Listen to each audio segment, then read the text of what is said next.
आज कोंडली विधानसभा में हमारे बहुत ही कर्मठ और नौजवान प्रत्याशी इंजीनियर सन्नी कुमार जाटव जी के प्रचार में मुझे आने का मौका मिला है। इसके लिए मैं भाई सन्नी कुमार जी का और इनकी पूरी टीम का बहुत बहुत धन्यवाद करता हूं। साथ साथ इस मंच पर उपस्थित हमारी पार्टी संगठन के सभी सम्मानित नेतागण और सामने उपस्थित इस क्षेत्र की महान जनता, मेरी मातृशक्ति, प्यारी बहनों, छोटी बच्चियों, बच्चों, नौजवान साथियों और बड़े बुजुर्गों, अपनी बात को शुरू करते हुए मैं समय समय पर जन्मे सभी संतों, गुरुओं और महान पुरुषों को भी नमन करता हूं। उनमें भी महामानव तथागत बुद्ध, संत श्रोमणी सदगुरु रविदास, भगवान वाल्मीकि महाराज, गुरु नानक देव और संत कबीर, और इनके साथ साथ संत गाडगे जी महाराज, नारायणा गुरु, गुरु घासीदास जी को भी नमन करता हूं। महामानव डॉक्टर बाबा साहब अम्बेडकर, राष्ट्रपिता ज्योतिबा फूले, छत्रपति साहू जी महाराज, मां झलकारी बाई, बाबू जगदेव प्रसाद कुशवाहा, जननायक कपूरी ठाकुर, महामना रामसुर वर्मा, चौधरी चरण सिंह जी, कोतवाल धन सिंह गुर्जर, मान्यवर दीना भाना वाल्मीकि और मान्यवर काशीराम साहब को भी नमन करता हूं। सम्मानित साथियों, आज कोंडली विधानसभा में मुझे आने का मौका मिला। कल शाम इसी समय मैं नागपुर, महाराष्ट्र की धरती पर था। नागपुर, जहां डॉक्टर बाबा साहब अम्बेडकर ने धम्म की दीक्षा ली, वहां एक पवित्र स्थल पर मुझे जाने का मौका मिला। वो पवित्र स्थल जहां पूरे देश दुनिया से हमारे सम्मानित भंतेगण पहुंचे थे।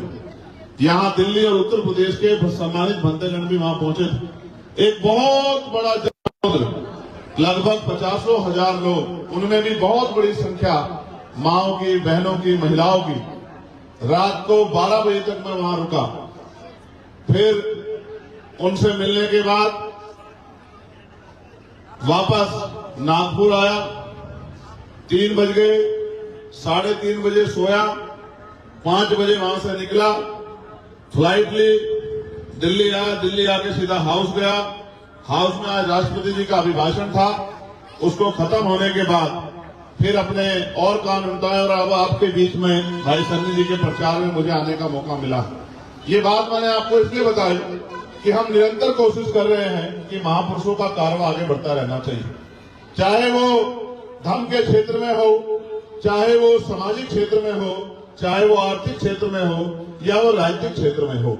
और जहां देश में राजनीति कुछ लोगों के लिए व्यापार है, वहां हमारे लिए राजनीति हमारे आने वाली नस्लों और वर्तमान में हमारे भविष्य को बदलने का हथियार है। क्योंकि ये हथियार जिसको हम सत्ता के रूप में मानते हैं, इसी से परिवर्तन हो सकता है।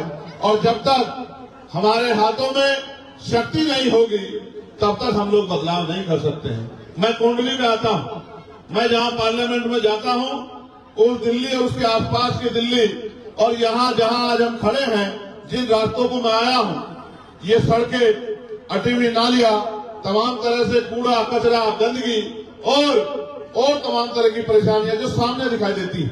ऐसा नहीं कुछ छिपाया गया है। ऐसा लगता है वो दिल्ली दूसरी दिल्ली है और ये दिल्ली दूसरी दिल्ली है।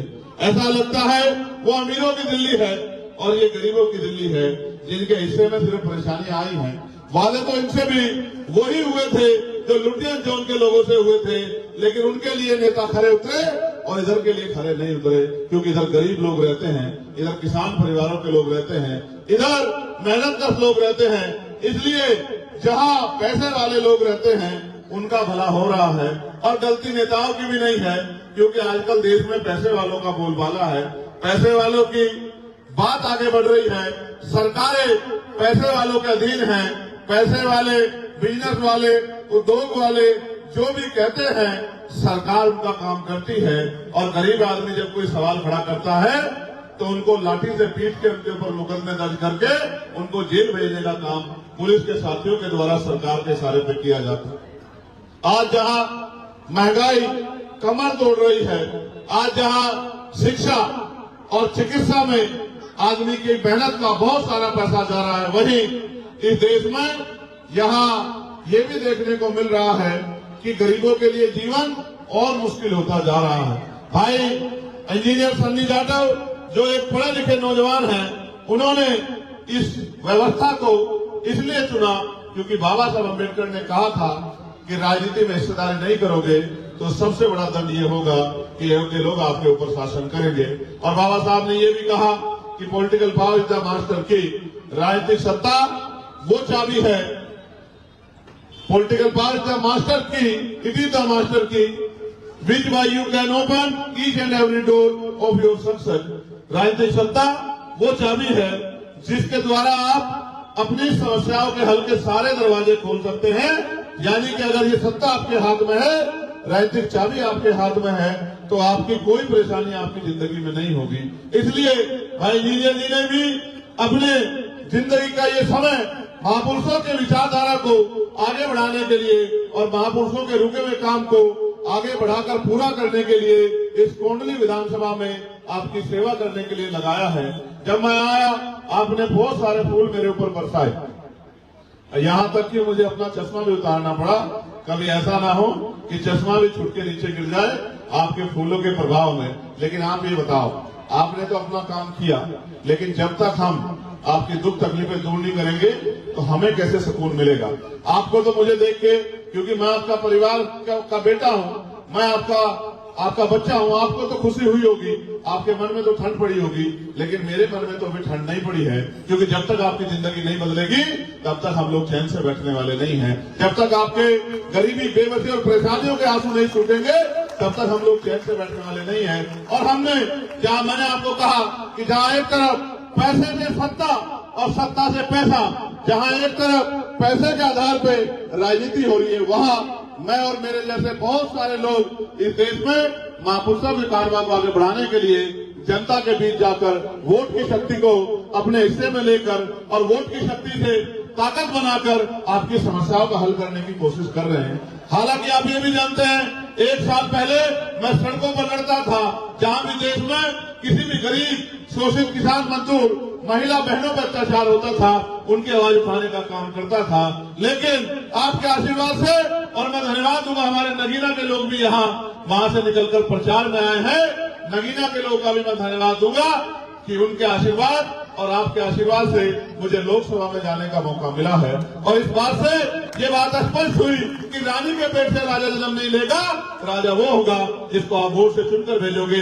आपने सबको नेता बनाया, उन नेताओं ने बड़ी बड़ी बातें की, लेकिन चुनाव के बाद 5 साल तक आपको नेता शायद ना मिले होंगे, या ये भी आप समझिए कि उन नेताओं ने आपसे जो वादे किए होंगे उनमें से एक भी वादा शायद पूरा ना किया होगा। तो जैसे आपने मुझे ताकत देके पार्लियामेंट में भेजा, आप यहाँ बैठे हर एक शख्स गवाही दे सकता है जो पार्लियामेंट सुनता है कि देश में अगर कहीं किसी पर जुल्म होता है तो चंद्रशेखर आजाद पार्लियामेंट में उसकी आवाज उठा के सरकार से जवाब मांगने का काम करता है। और ये शक्ति भी मुझे आपने दी कि आपने मुझे महापुरुषों के विषय में संघर्ष करके जानकारी दी। मुझसे बड़े बड़े सीनियर लोग यहाँ बैठे हैं, हमारी माताएं बहनें यहाँ बैठी हैं। आप पहले से बाबा साहब अम्बेडकर के आंदोलन को, आप पहले से माननीय काशीराम साहब के आंदोलन को चलाते आ रहे थे। हम तो आपसे सीख के इस आंदोलन को आगे बढ़ाने के लिए मैदान में आए हैं। लेकिन आज आप ये महसूस करके देखिए कि आज भारतीय संविधान की वजह से मेरे जैसा प्राइमरी स्कूल के हेडमास्टर का बेटा प्रधानमंत्री जी के सामने आंख से आंख मिला के आपके लिए सवाल कर सकता है। ये शक्ति संविधान ने हमें दी है, लेकिन संविधान ने जब शक्ति दी है तो इस शक्ति का प्रयोग भी हमें करना आना चाहिए। आज हमारी उंगली में ताकत है, हम जिसे चाहे कुर्सी में बिठा दें और जिसे चाहे कुर्सी में उठा के जमीन पर पटक दें। आज आपके पास वो ताकत है कि बड़े बड़े पैसे वाले, बड़े बड़े धनियों से, बड़े बड़े महलों वाले, बड़ी बड़ी गाड़ियों वाले जो हेलीकॉप्टर हवाई जहाज में घूमते हैं, चुनाव के बीच आपकी गली बस्तियों में आते हैं, आपको भाई बहन, चाची, ताई, बुआ, भाई भतीजे, बड़े भैया, पता नहीं कितने नाम से पुकारते हैं, आपके घरों में बैठते हैं, सर पे हाथ रखवाते हैं, बड़ी बड़ी बातें करते हैं, आपके बीच खाना खाते हैं और मीठे मीठी बातें करके आपको, आपकी वोट को, जो कीमती वोट है, जो बाबा साहब अम्बेडकर के 4 बच्चों को कुर्बानी से मिली है, इस वोट को अपने खेमे में लेने का प्रयास करते हैं। हालांकि आप ये भी जानते हो, जिन्होंने हजारों साल आपकी परेशानियों की तरफ मुड़कर नहीं देखा, वो अब चुनाव के बाद या चुनाव के समय, क्योंकि उनकी जरूरत है, उनका टाइम है, उनको आगे बढ़ना है, वो आपकी बस्तियों में गलियों में आ रहे हैं, तो वो आपके फायदे के लिए नहीं आ रहे हैं, वो अपने फायदे के लिए आ रहे हैं कि वोट आपका लेंगे और काम अपना करेंगे, वोट आपका लेंगे और घर अपना भरेंगे, और चुनाव के बाद फिर आपको एहसास होता है कि हम तो ठगे गए हैं। मैं बात आपको इसलिए कह रहा हूं कि बाबा साहब ने तो वोट की शक्ति दी थी, हम उस हथियार का सही प्रयोग नहीं कर पा रहे हैं, इसलिए इस देश में तमाम तरह की परेशानियां हमारे ऊपर बुलंद हैं। मैं आपसे अपील करता हूं कि इस बार अपनी वोट का प्रयोग किसी दूसरे को जिताने के लिए नहीं, खुद को जिताने के लिए करें, अपनी समस्याओं को हराने के लिए करें, अपनी शक्ति बनाने के लिए करें। भाई अपने छोटे भाई, अपने बेटे, अपने भतीजे, इस क्षेत्र में पढ़े लिखे नौजवान, आप ये भी समझो बाबा साहब अम्बेडकर ने एजुकेशन पे इतना जोर क्यों दिया, क्योंकि वो समझते थे कि शिक्षित व्यक्ति ही समाज का निर्माण कर सकता है, शिक्षित व्यक्ति ही अपनी बात को रख सकता है। इंजीनियर सन्नी जाटव पढ़े लिखे नौजवान हैं और आपके बीच में आपकी सेवा करने के लिए आए हैं। अगर आपने इनके सर पे हाथ रखा और इनको वोट की ताकत से आगे बढ़ने का मौका दिया, तो मैं आपको विश्वास दिला कहता हूं कि फिर आपको किसी आगे हाथ नहीं फैलाना पड़ेगा, क्योंकि आपकी समस्याओं को, लड़ाई को लड़ने का काम भाई सन्नी जाटव जी आपका बेटा भाई बन के करेंगे। और आप जानते हो, बेटा भाई कभी परिवार से दूर नहीं रहता। इसलिए मैं ज्यादा लंबी चौड़ी बात नहीं करता, मैं आपसे फिर कहना चाहता हूं इन 2-4 बातों के साथ। जैसे यहाँ